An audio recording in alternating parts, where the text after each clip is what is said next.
Nou, we zijn aangeland hier bij de stopcontacten en daar zit achter een stopcontact en een schakelaar. Ik ga je even laten zien, je drukt het behang er even overheen en hier zit er dus nog een bobbel in, maar dat geeft niet.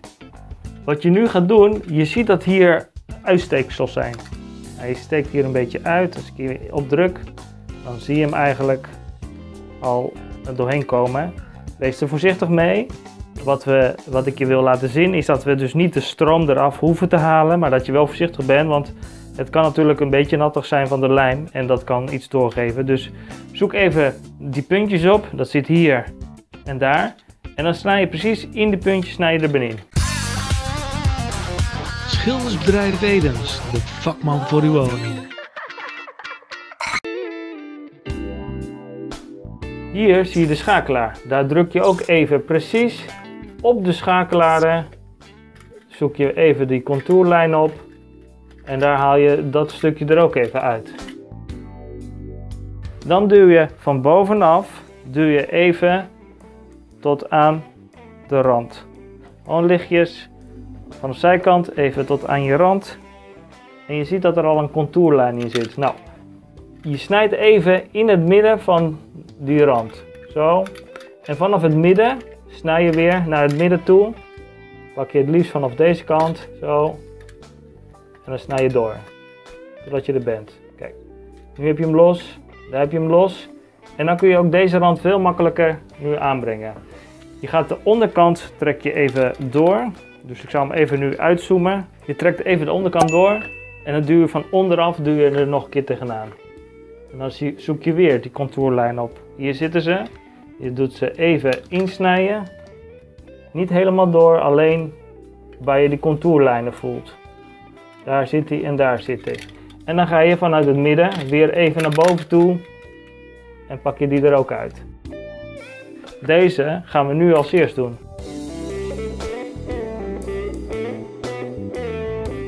Kijk, nou heb je zoveel mogelijk lucht eruit gekregen. En wat je nu doet, doe je even met de hand even dit klein beetje model brengen eerst. En dan ga je pas verder. Nu zie je dat er hier een soort rand ontstaat. Nou, dat kun je even een beetje aantrekken, naar de juiste positie brengen, dat je hem er wel uit krijgt. En dat is gewoon even een kwestie van of een beetje naar boven of een beetje naar beneden. Net zolang dat hij weg is. Dat is lelijk. Dus je moet hem zorgen dat hij weg is. Nou, en dan zoek je hier ook weer je rand op. In principe is die overal nu los. Wat je nu alleen gaat doen, en dat is dus aan jezelf hoe netjes je wil werken. De ene monteur heeft hem wel mooi strak en de andere monteur heeft die plaatjes niet heel strak. En dan kan het best zijn dat je er wat doorheen ziet. Dus ik geef zelf de voorkeur om eigenlijk het slotplaatje, dat ijzeren, zoveel mogelijk na te lopen. Kijk, en dat zit hier achter, dus zit die. En hier in het midden zou in principe ook een plaat doorheen lopen, maar het kan best zijn dat je dat er doorheen gaat zien. Dus is mijn voorkeur ook altijd even de contouren na te lopen. En dat kun je gewoon even met je vinger langs de contour te gaan, dan voel je vanzelf welke kant je op moet gaan. Kijk, nou heb ik hierboven iets te veel doorgesneden. Dus wat je doet, je plakt gewoon even dit stukje erbij, want je gaat hem toch niet zien.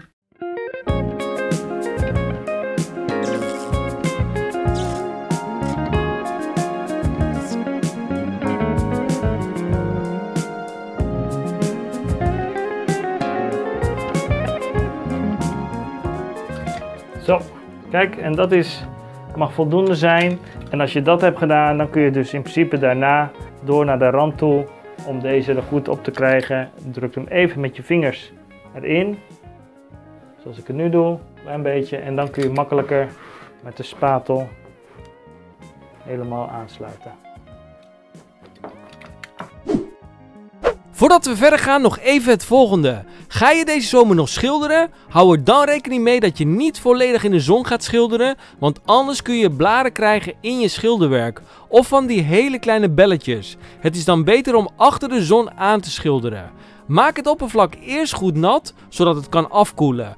Dan voorkom je problemen met blaren. Wil je toch voor de zon uitschilderen? Houd er dan rekening mee dat je schilderwerk nog 2 tot 3 uur de tijd krijgt om voldoende in de schaduw te drogen, zodat je geen problemen krijgt. Met deze tip kun je gerust het schilderwerk deze zomer aanpakken. Nog veel meer van dit soort handige tips en valkuilen leg ik je uit in mijn e-book. Ook als je last krijgt van problemen zoals vissenogen, zakkers, rimpelende verf of andere vervelende dingen, geef ik je duidelijke tips om dit op te lossen en om het in de toekomst te voorkomen.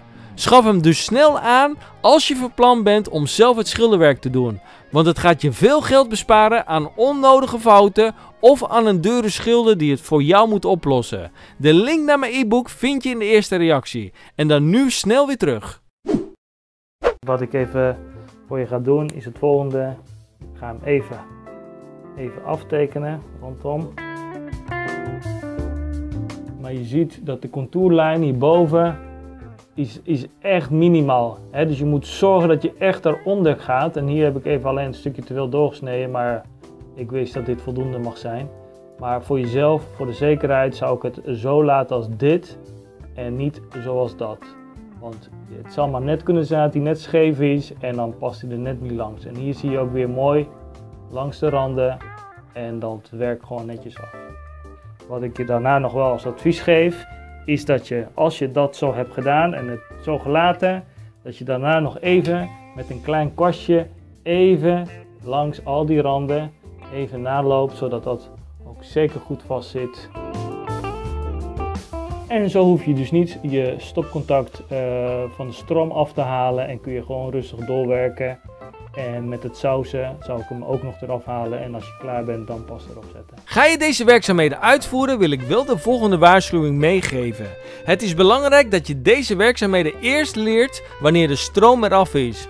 Ik doe deze werkzaamheden natuurlijk al heel wat jaren en het is voor mij als professioneel schilder niet altijd mogelijk om de spanning eraf te halen. Je moet je bedenken dat ik deze werkzaamheden ook vaak uitvoer in kantoorpanden waar ze afhankelijk zijn van stroom voor de computers of andere machines. En dan kan ik niet bij elke stopcontact alle stroom uitzetten. Daarom leer ik je deze techniek, hoe jij dit kunt doen, maar blijf altijd alert en indien je het zelf niet helemaal vertrouwt, dan kan je alsnog de spanning eraf halen. Dus deze video is ook alleen maar bedoeld om je niveau omhoog te krijgen, hoe je deze werkzaamheden kunt oplossen als de opdrachtgever aangeeft dat zij afhankelijk zijn van stroom. Laat mij weten in de reacties of jij deze techniek nu ook kunt met de stroom erop of dat je toch liever de stroom eraf haalt. Maar vind je de tips leuk? Abonneer dan snel op mijn kanaal en druk dat belletje aan zodat je nog veel meer kunt leren. Het is mogelijk dat je wellicht een hele kamer met Renovliesbehang wilt gaan behangen. Ook dat kan ik je leren. In de video die in het midden verschijnt, laat ik je alle technieken zien hoe jij dit heel mooi kunt aanbrengen. Zorg dat je mijn e-book snel in huis haalt via de eerste reactie, zodat jij het buitenschilderwerk zonder fouten kunt afwerken en daarmee jezelf een vakman bespaart. Abonneer je snel op mijn kanaal en ik zie je in de volgende video. Adios!